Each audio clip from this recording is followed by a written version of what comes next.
지난 4월 여당의 총선 참패 이후 일부 언론은 대통령실 핵심 관계자 또는 여권 핵심 관계자를 인용해 야권 인사인 박영선 전 장관을 국무총리로 양정철 전 비서관을 비서실장으로 유력하게 검토하고 있다고 보도했습니다.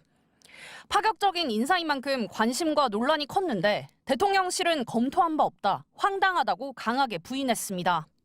하지만 다른 언론사들이 다시 대통령실 관계자를 인용해 유력 검토하는 것은 맞다고 거듭 보도했습니다. 익명에 가려진 여권 핵심 관계자 또는 대통령실 관계자는 누구였을까?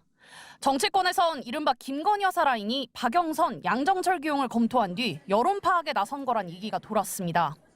대표적인 사례 중에 하나라고 볼 수 있겠죠. 인사위원장이 공식적으로 부인을 했는데 그런 인사 공보 라인에 있지도 않은 일부 참모들이 아니다. 한동훈 대표가 대통령실 인적 쇄신을 공개 요구한 뒤 여권에선 쇄신 대상인 김 여사 라인으로 비서관급 4명, 행정관급 3명 이름이 떠돌고 있습니다.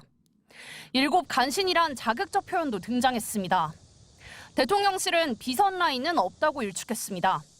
당사자들은 대부분 연락을 받지 않았는데 이 중 한 명은 MBC와의 통화에서 대선 때 캠프에서 일했기 때문에 대통령실에 들어왔다며 김건희 여사 전화번호도 없는데 자신이 왜 거론되냐고 반발했습니다.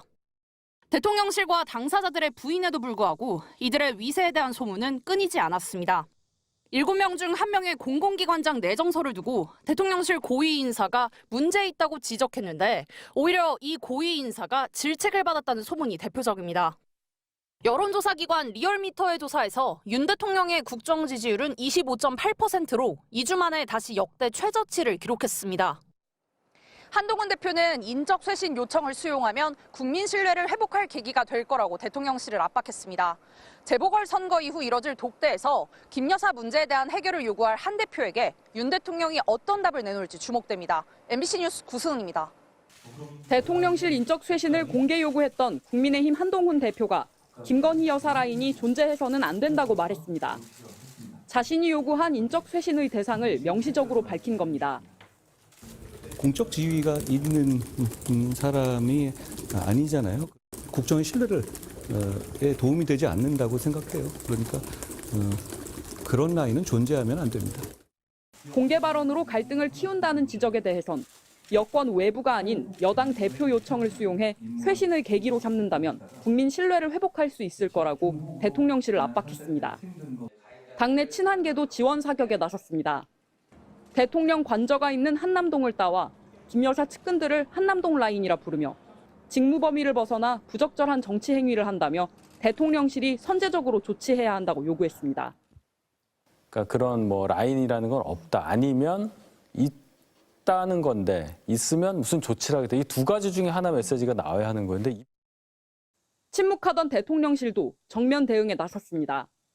대통령실 고위 관계자는 뭐가 잘못된 게 있어서 인적 쇄신을 하냐며 여사 라인이 어디 있느냐, 대통령실 라인은 오직 대통령 라인만 있다고 반박했습니다. 김대남 전 행정관의 십상시 발언을 두고 언론들이 유언비어를 확대하면 안 된다며 불편한 기색도 내비쳤습니다. 윤석열 대통령과 한동훈 대표의 독대는 재보궐선거 이후 다음 주 초로 조율됐는데 친한계는 김건희 여사 문제가 이 자리의 의제가 될 거라고 기정사실화하고 있습니다. 여권 내 분란을 지켜보고 있는 야당은 인적 쇄신을 해도 김 여사 범죄의 면죄부가 될 수는 없다. 한동훈 대표는 왜 선거 때만 바른 말을 하느냐, 특검법부터 수용하라며 정부와 여당을 모두 비판했습니다. MBC 뉴스 김민영입니다. 권성동 국민의힘 의원이 한동훈 대표를 겨냥해 지위에 따라 말이 바뀌고 있다며 여의도판 한 고집전이라 해도 과언이 아니라고 비난했습니다. 친윤 핵심인 권 의원은 자신의 SNS를 통해 한 대표가 도이치 주가 조작 수사와 관련해 국민 눈높이에 맞게라는 발언을 하며 사실상 여론재판에 손을 들어줬다며 이같이 말했습니다. 권 의원은 과거 검사 한동훈은 증거와 법리가 아닌 국민 눈높이로 기소 여부를 결정해 왔냐면서 무엇보다 한 대표의 이번 발언은 명백한 자기 모순이자 자기 부정이라고 지적했습니다. 법무부 장관 시절 1년 7개월 재직하며 진작 결론을 내야 하는데 그때는 기소조차 못했으면서 이제 와서 국민 눈높이 운운하고 있다는 겁니다. 권 의원은 그러면서 재보궐선거를 앞두고 평론 수준의 정치나 하는 게 당대표와 그 측근의 역할이냐며 친한계 전체를 싸잡아 비판했습니다. 윤석열 정부를 비난하며 새를 규합한다고 장밋빛 미래가 굴러오는 것이 아니라며 김영삼, 노무현 정부 모두 당정 갈등 때문에 정권을 내준 만큼 과거의 우를 범하지 말길 바란다고 경고했습니다. 김건희 여사 문제를 두고 여권 내부의 분열이 거침없이 커지고 있는 가운데 한 대표도 즉각 권 의원의 과거 행적을 거론하며 받아쳤습니다. 그리고 권 의원 같은 분이야말로 탄핵에 본인이 앞장서셨던 분인데 자꾸 그런 마케팅 하시는 거에 대해서 국민들께서 어떻게 생각하실지 모르겠어요. 박근혜 전 대통령 탄핵 국면 당시 국회 법사위원장이던 권 의원이 헌법재판소 탄핵 심판 절차에서 소추위원으로 나선 점 등을 거론한 것으로 보입니다. 한 대표는 이런 권 의원 같은 분들이 자꾸 탄핵 공포 마케팅을 하고 있다며 신뢰받기 위한 정치를 위해 잘못된 부분은 인정하고 바로잡는 게 필요한 것이라고 반박했습니다.